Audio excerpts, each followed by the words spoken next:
दौर में हर तरफ सॉरी शोर है। इसकी वजह से दिमाग में तनाव पैदा होना लाजमी है।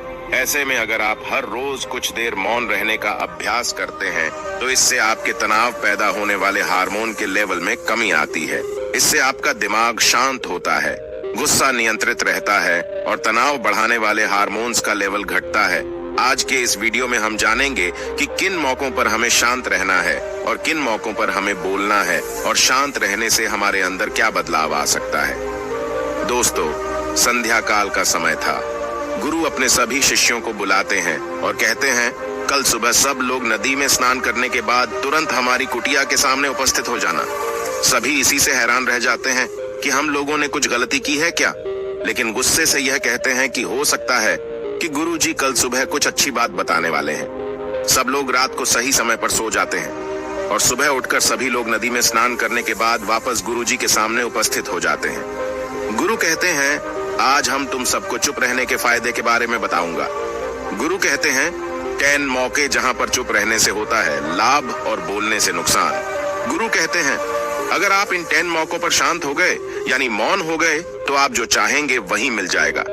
आपकी जिंदगी में चमत्कारिक बदलाव शुरू हो जाएंगे। जरूरत से ज्यादा बोलना या चुप रहना दोनों ही अच्छी बात नहीं है। जैसे जरूरत से ज्यादा बारिश हो जाना या फिर धूप दोनों ही दिक्कत देती है, उसी तरह अनावश्यक बोलने से भी काफी नुकसान होता है। गुरु कहते हैं कि पहला ऐसा मौका जहां पर व्यक्ति को चुप रहना चाहिए, बिना तथ्य के ना बोले। गुरु ने कहा, अगर आपके पास कोई तथ्य नहीं है तो वहां चुप रहने में ही भलाई है। चुप बैठने से दिमाग में नई कोशिकाओं का निर्माण होता है और इससे ज्ञान की वृद्धि होती है। बोलने में भलाई वही है जहां आपको किसी चीज के बारे में पूरा ज्ञान हो।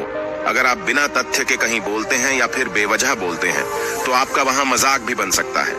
अगर आपके पास पर्याप्त जानकारी नहीं है, ऐसी जगह पर बोलने से आपका मजाक तो बनी रहेगी, साथ ही साथ लोगों का भरोसा भी आपसे उठने लगेगा।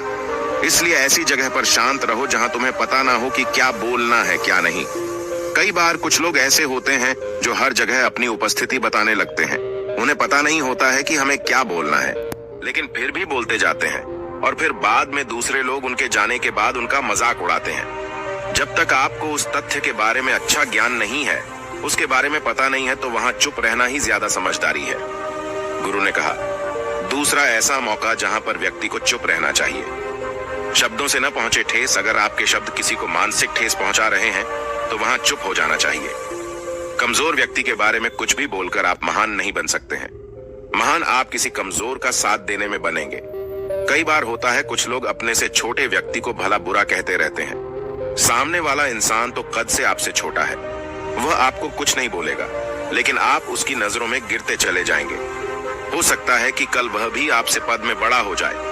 पद में आपसे जब वह बड़ा हो जाएगा तो आज जो रवैया आपका उसके साथ है, आने वाले समय में वह भी आपके साथ वही करेगा। आप किसी को नीचा दिखाकर बड़ा नहीं बन सकते हैं।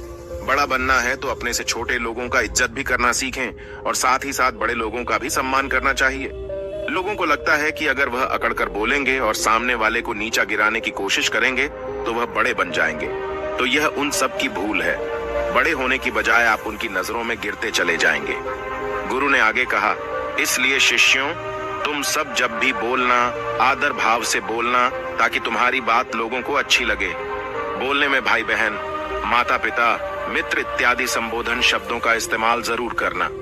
इससे तुम्हारी मान प्रतिष्ठा तो बढ़ेगी ही, साथ ही साथ लोगों की नजरों में तुम समझदार व्यक्ति। गुरु ने आगे कहा, तीसरा मौका जहां पर व्यक्ति को चुप रहने में ही भलाई है।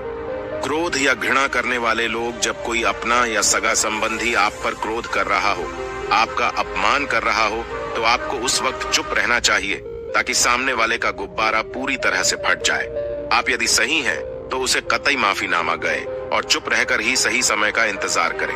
वह खुद आपसे माफी मांग लेगा जब उसे अपनी गलती का एहसास हो जाएगा।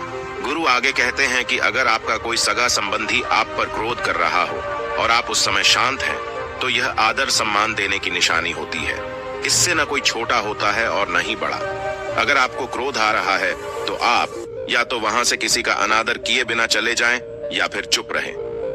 क्रोध करने से आपके रिश्ते खराब होंगे। क्रोध करने से हमेशा क्रोध करने वाले व्यक्ति का ही बुरा होता है। गुरु आगे कहते हैं कि एक बार की बात है, एक सांप जंगल से भागते हुए किसी राजा के घर में पहुंच गया।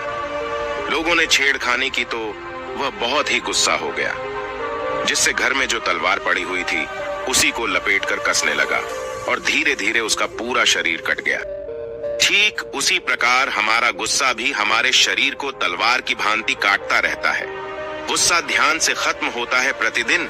अगर आप ध्यान की मुद्रा में बैठे हैं तो आपका गुस्सा आपके नियंत्रण में रहेगा। गुरु आगे कहते हैं कि यह तरीका है कि आप प्रतिदिन ध्यान का अभ्यास करें। इससे आपके शरीर में जो हार्मोन्स गुस्से को बढ़ावा देते हैं वह सब तुम्हारे नियंत्रण में रहेंगे, जिससे शरीर गुस्से पर आसानी तुम्हारा से काबू पा लेगा। लेकिन एक तरीका यह भी है कि जब भी आपको गुस्सा आए तो आप यह समझने का प्रयास करो कि क्या मेरा गुस्सा जायज है या नहीं। हमें वहां पर बोलना चाहिए कि नहीं। जब आप खुद इस बात का आकलन लगा पाएंगे तो आपको खुद पता चल जाएगा कि हमें गुस्सा करना चाहिए या नहीं। फिर भी आपको गुस्सा आ रहा है तो आप वहां से हटने का प्रयास करें, वहां से दूर चले जाएं। धीरे धीरे समय के साथ आपका दिमाग शांत हो जाएगा। गुरु ने कहा, चौथा ऐसा मौका जहां पर इंसान को बहुत ही समझदारी के साथ काम लेना चाहिए।